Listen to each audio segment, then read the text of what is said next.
Coucou la compagnie, j'espère que vous allez bien. Allez, aujourd'hui je vous embarque à Pirates des Caraïbes, l'attraction d'Adventureland à Disneyland Paris. Le on-ride, les restrictions, son histoire, je vous raconte tout aujourd'hui pour cette attraction. Allez, on y va, c'est parti, let's go!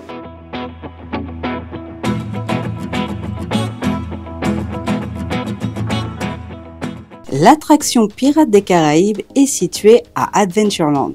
Prenez le passage près de Peter Pan Fly et embarquez pour un voyage au cœur d'une véritable forteresse.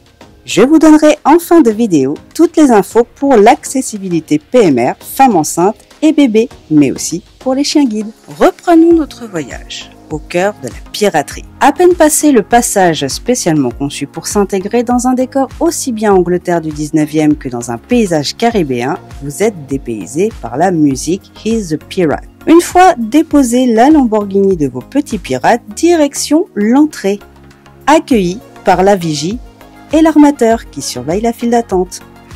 Tout est fait pour vous plonger dans les Caraïbes. Les équipes horticoles ont cherché à vous plonger au cœur d'une végétation luxuriante telle qu'elle existe dans les Caraïbes, palmiers de Chine, fougères, etc. Les grandes toiles tendues rappellent les voiles d'un navire.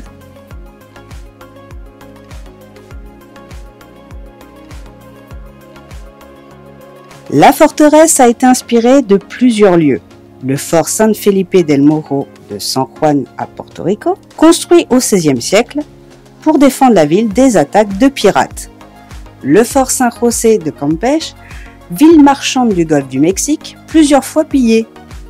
Mais aussi différentes places fortes construites par les Français à Haïti, à côté de l'île de la Tortue. Eh oui, Tortuga existe. Il s'agit de l'île de la Tortue. Elle est appelée comme ça parce qu'elle a été baptisée par les Espagnols Tortuga de Mar, soit tortue de mer du fait de sa forme. À titre d'info, la façade de Pirates des Caraïbes a une surface de plus de 3000 m². Lorsque vous entrez dans la partie couverte, la pénombre s'y installe, amenant une légère appréhension. La musique Yo-Ho et Pirates La Famille nous embarque déjà dans l'aventure. Au fur et à mesure que l'on avance, nous passons dans différentes salles.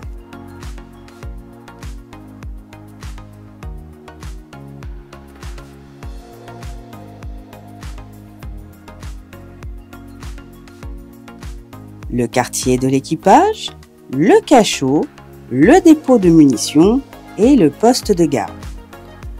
Le dernier canon, situé près du dernier portail, est une authentique pièce du XVIIIe siècle, une arme de défense que l'on chargeait autrefois avec boulets de canon et autres objets métalliques. L'ambiance sombre a bien été pensée. Cette jolie façon de nous plonger dans ce monde provient du fait qu'une partie de l'équipe qui s'est occupée des décors était issue du milieu de l'opéra. En arrivant au port d'embarquement, vous arrivez au pied de la citadelle à Port-Royal, ce haut lieu de la piraterie, le quartier général du pirate Henry Morgan.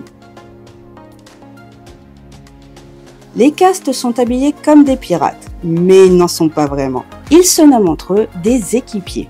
D'ailleurs, savez-vous qu'ils ont un code des pirates? Au niveau du port, le sémaphore répartit les guests sur 2 files. La rimeur répartit les guests dans les bateaux. Le docker gère l'embarquement et le débarquement des guests. Et la fretteur surveille la sortie de l'attraction. Tout en hauteur, dans la capitainerie du port, le contrôleur surveille le déroulement. Concernant les bateaux, il y en a 35 et peuvent accueillir jusqu'à 23 passagers selon l'âge. Larguez les amarres, matelots! L'aventure commence dans un grand calme. Enfin, pas pour tous les sens. Vos narines et vos yeux vont faire le plein. Entre parfums d'épices, ou celle de l'attraction qui a son odeur bien à elle, et les décors magnifiquement bien réussis, le début de l'aventure est déjà plus qu'immersif.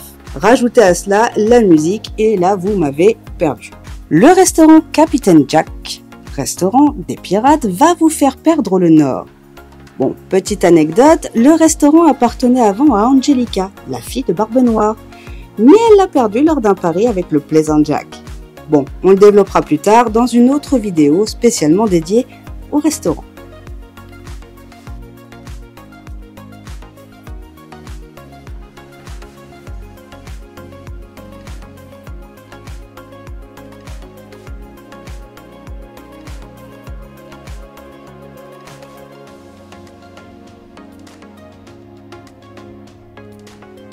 Une fois passé devant ces décors aussi étranges que fabuleux, vous allez devoir emprunter cette ancienne rampe d'approvisionnement, par lequel arriver vivres et matériel. La musique jouée aussi mystérieuse qu'inquiétante en dit long sur ce qui vous attend. Surtout que des rats surveillent votre évolution. Sans compter sur ce brouillard laissant apparaître des visages fantomatiques, comme Davy Jones ou Barbe Noire. Une légère descente vous fait arriver sur une scène d'attaque de la forteresse. À l'abordage, vous naviguez dans un lieu totalement immergé, où la charpente menace de s'écrouler à tout moment. Les pirates viennent certainement pour libérer des prisonniers. D'ailleurs, on arrive à une scène très importante.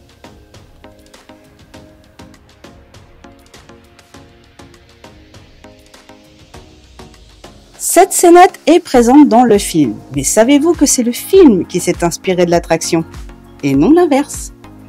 D'ailleurs, celle-ci est bien pensée, vous serez intéressé par ce qu'il se passe de chaque côté et vous ne verrez et surtout ne penserez pas à la chute imminente. Et non, la photo n'est pas là. Cette chute vous embarque en plein milieu de la bataille. D'ailleurs, attention aux boulets de canon, il va falloir les esquiver.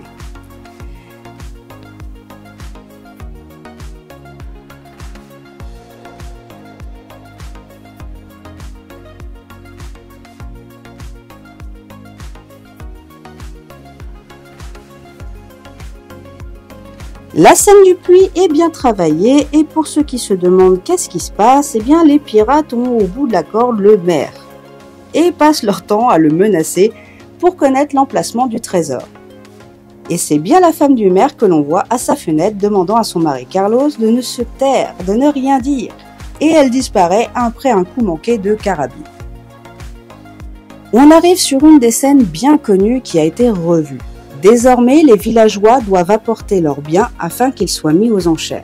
Les plus anciens savent que ce n'étaient pas les biens, mais autre chose qui était vendue aux enchères.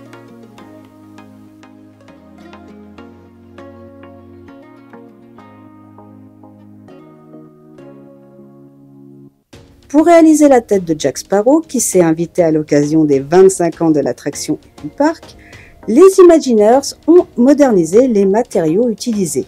Mais ça aussi, c'est l'idée d'une autre vidéo. Les duellistes ne sont d'autres qu'un villageois et une femme pirate. Perso, j'aurais bien aimé voir Elizabeth Swann et Jack, Will Turner et Jack ou encore Angelica et Jack. Faites votre choix. Une technologie qui peut s'avérer fragile et capricieuse.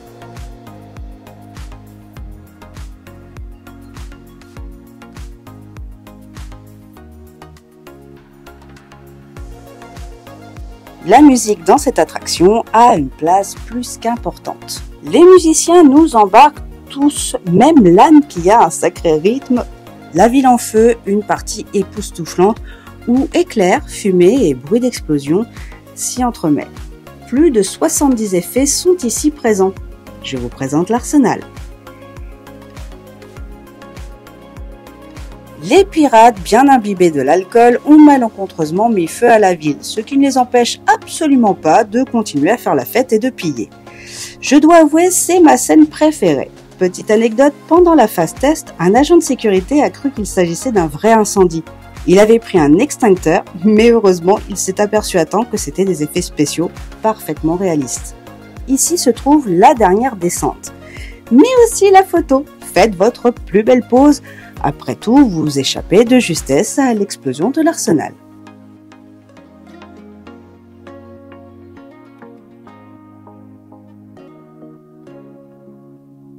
La scène de la grotte secrète. La récompense ultime de cette aventure, 30 000 pièces collées une à la main, vous attend. Mais avant ça, vous allez croiser le capitaine Barbossa dans une scène inspirée cette fois-ci du film La malédiction du Black Pearl. Il se transforme en squelette menaçant sous le tonnerre et les éclairs. Petit matelot, n'ayez pas peur, vous touchez au bout de votre aventure. Je suis navrée de vous le dire, mais vous vous êtes fait doubler par Jack Sparrow lui-même. Le voici buvant et chantonnant en compagnie du perroquet. Toujours bien placé celui-ci d'ailleurs.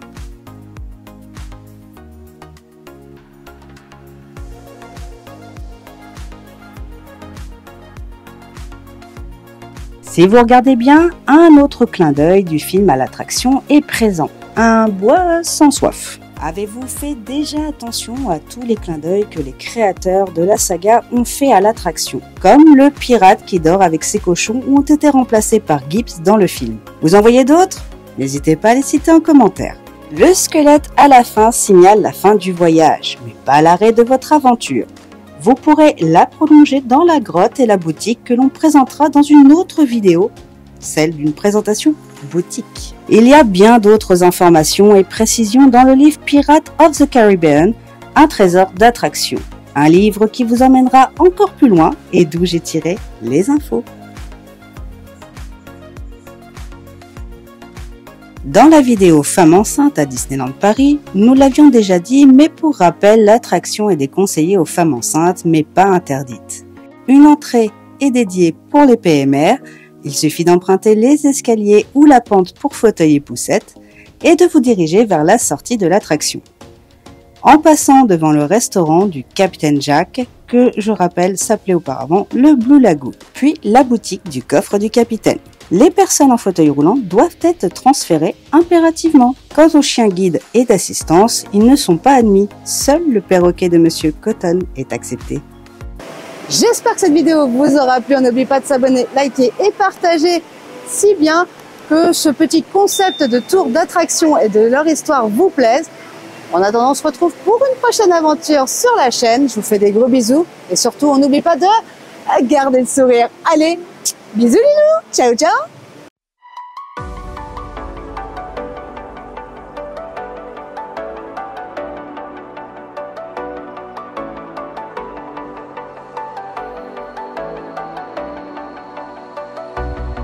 As the leaves start falling down and the shadows above the town, I can